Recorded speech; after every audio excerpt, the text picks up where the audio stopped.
Hi and greetings to everybody. Myself is फजल शहबाज खान और एक बार फिर आपकी खिदमत में हाजिर हूँ अपने स्पोकन इंग्लिश सीरीज़ के नए lecture that is lecture number 5 उसे लेकर। तो इससे पहले कि आज का लेक्चर शुरू करें, एक बार फिर मैं आप लोगों को वेलकम करते हुए आप लोगों से एक बार फिर हमेशा की तरह रिक्वेस्ट करूँगा that if you haven't subscribe to my channel yet, do subscribe it at the earliest and please press the bell icon to stay updated.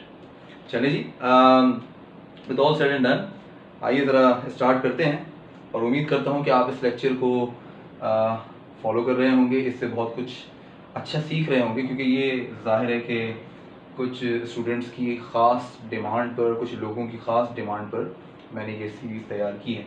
तो आइए शुरू करते हैं आज का 5वां लेक्चर स्पोकन इंग्लिश सीरीज़ में। So here we go. आज क्या है आपको देने के लिए, लेट्स फाइंड आउट।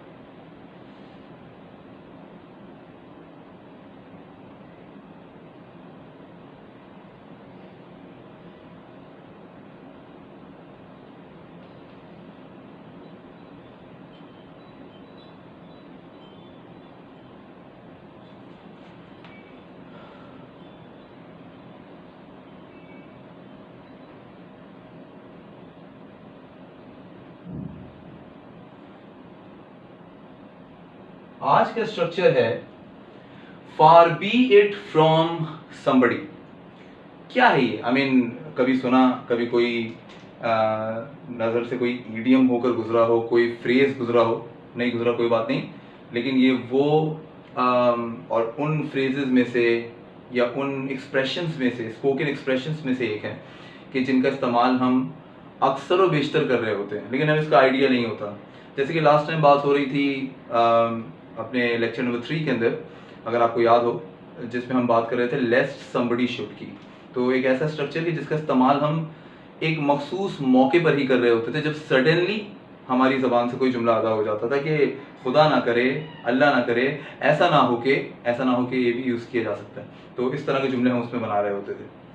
आज के स्ट्रक्चर में भी कुछ ऐसा ही आपने स्टार्टअप यहाँ पर लेना है, और अगर मैं इसको ज़रा उर्दू में मेंशन करूँ तो इसका मतलब कुछ यूँ होगा,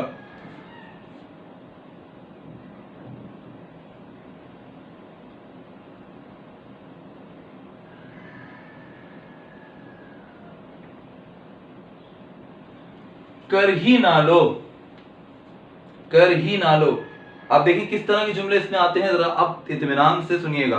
please don't lose your focus because that's very very important to keep an eye on the board and on all the words that I am really speaking before you. अक्सर हम जुमला यूज करते हैं किसी के सामने, अच्छा मस्ती में करते हैं ना, किस तरह से, अच्छा तुम ये कह रहे हो, तुम हमें फेवर कर ही ना लो, तुम हमारे साथ मुल्क से बाहर चली ना लो, तुम हमारे लिए बिरयानी पका ही ना लो, अरे तुम इंग्लिश में बात कर ही ना लो। ये वो वाली चीज़ें कि जब हम एक्चुअली किसी को कुछ कहते या कुछ एंटिसिपेट करते हुए सुनते हैं तो हम उसके ऑपोजिट मजाकन उससे ये बात करते हैं, जबकि शायद हम ये समझ रहे होते हैं कि वो कर गुजरेगा, लेकिन शायद हम उसे पॉजिटिव नहीं बल्कि थोड़ा फनी ऑर्डर में ही सही, लेकिन थोड़ा नेगेटिव ऑर्डर में उस शख्स को थोड़ा सा डिस्करेज कर रहे होते हैं। यानी हम जब कह रहे होते हैं यार you are not suppose to do this, तुम कर ही ना लो, तो लेकिन कहने का तरीका क्या होगा, स्ट्रक्चर की शक्ल में अगर देखते हैं तो आइए जरा स्ट्रक्चर तैयार कर लेते हैं।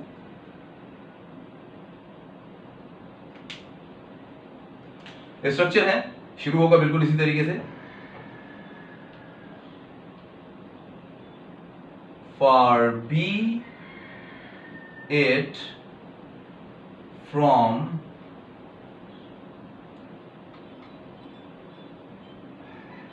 somebody प्लस, अब इसमें इंपॉर्टेंट चीज यहां पर प्लस के बाद प्रेपोजिशन टू का आना है, और टू के बाद अगर हम प्लस करते हैं तो हम वर्ब की तरफ चलते हैं।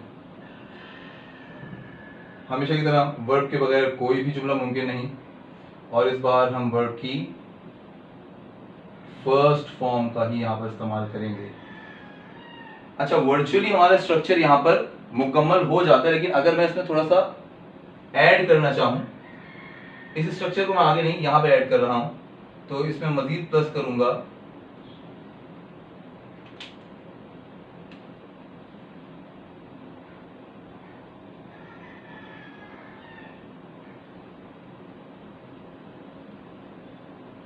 एक सर्टेन प्रेपोजिशन, यानी प्रेपोजिशन की भी एक जगह मखसूस है। आज से पहले आपने कभी भी इस तरह से प्रेपोजिशन देखा नहीं होगा स्ट्रक्चर का हिस्सा बनते हुए, लेकिन फॉर द फर्स्ट टाइम आप देख रहे होंगे। और बिलाखिर यहाँ पर एक अदद ऑब्जेक्ट भी आ जाएगा। तो ये भाई इसका स्ट्रक्चर है, जरा फोकस करिएगा, थोड़ा बड़ा है लेकिन समझने में बड़ा आसान होगा। फार बी इट फ्रॉम समबडी। अच्छा, अब बात क्योंकि समबडी की आ रही है, तो एक मिनट के लिए जरा यहां फोकस करेंगे।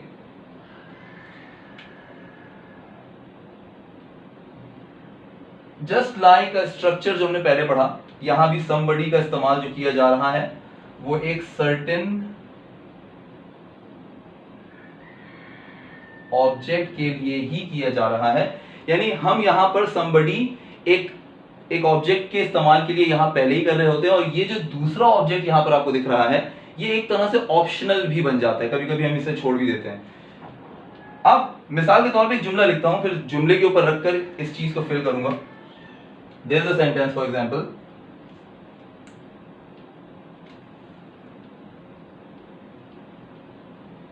तुम मेरी मदद कर ही ना लो, तुम मेरी मदद कर ही ना लो। अब देखिए यहां पे जुमला लिख तो दिया, लेकिन सबसे पहले स्ट्रक्चर को एक नजर फिर देखकर थोड़ा समझ लेते हैं। फार बी इट फ्रॉम, ये जो आप यहां पर फ्रेज देख रहे हैं, स्पोकन एक्सप्रेशन जिसे कहा जाता है, ये ऑब्वियसली इस्तेमाल किया जा रहा है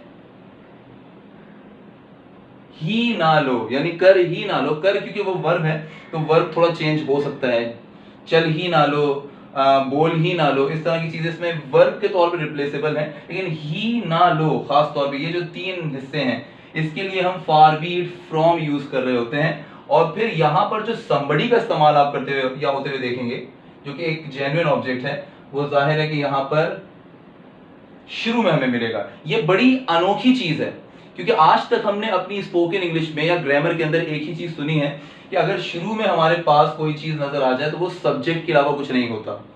लेकिन यहां पर सब्जेक्ट नहीं बल्कि हम ऑब्जेक्ट से शुरू कर रहे हैं, and it is that very object जो somebody को यहाँ पर जो है वो आप लिखा देख सकते हैं, somebody की जगह यूज होने वाला ऑब्जेक्ट है। तो somebody यहाँ पर यही है, वो मेरी मदद कर ही ना ले, तो हिम आ जाएगा ऑब्जेक्ट के लिए। तुम मेरी मदद कर ही ना लो, तो यू आ जाएगा एज एन ऑब्जेक्ट।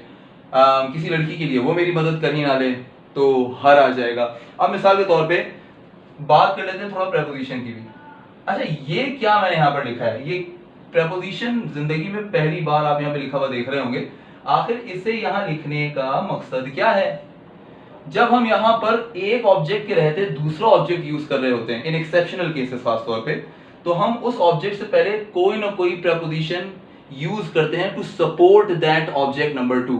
मिसाल के तौर पे फ्रीक्वेंट प्रेपोजिशंस में इन, फ्रॉम, विथ, फॉर, इस तरह के प्रेपोजिशंस बहुत ज्यादा यूज होते हैं। आइए जरा इसको हम ट्रांसलेट करते हैं एक बार फिर।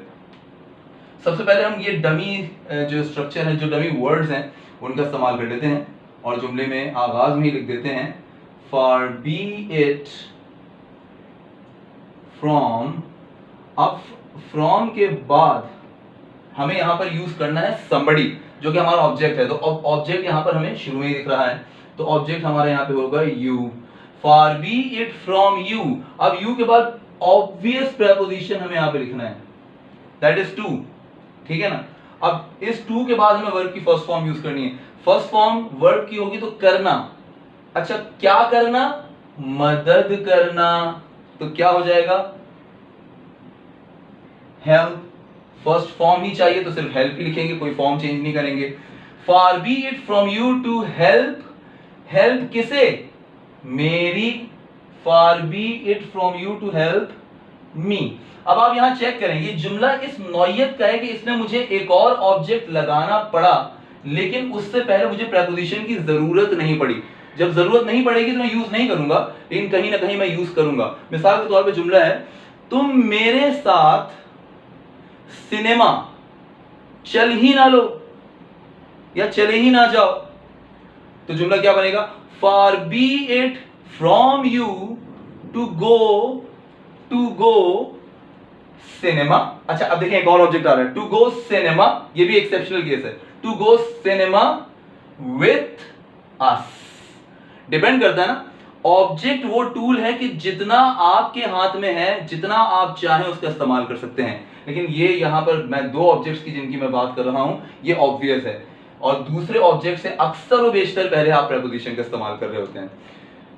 फार be it from him to stay at my house, वो मेरे घर कयाम कर ही ना ले, वो मेरे घर ठहर ही ना जाए, रुक ही ना जाए। इस तरह के जुमले बनते हैं। कमेंट बॉक्स में काइंडली इस तरह के जुमले लिखिएगा ट्रांसलेट करके, और मेरे साथ शेयर करिएगा। इंशाल्लाह पूरी कोशिश करूंगा एट द फर्स्ट प्रायोरिटी आपसे उसे डिस्कस करूं। तो आज के स्ट्रक्चर के लिए बस इतना ही। उम्मीद करता हूं कि आज का स्ट्रक्चर भी आपको बड़ा यूनिक लगा होगा, आपने इससे बहुत कुछ सीखा होगा। और जाते जाते एक बार फिर आपसे रिक्वेस्ट करूंगा कि बराए मेहरबानी मेरा चैनल लाइक करिए, सब्सक्राइब करिए, and please hit the bell icon to stay updated. Fazal Shahbaz Khan को इजाजत दीजिएगा। Until the next lecture, it's goodbye.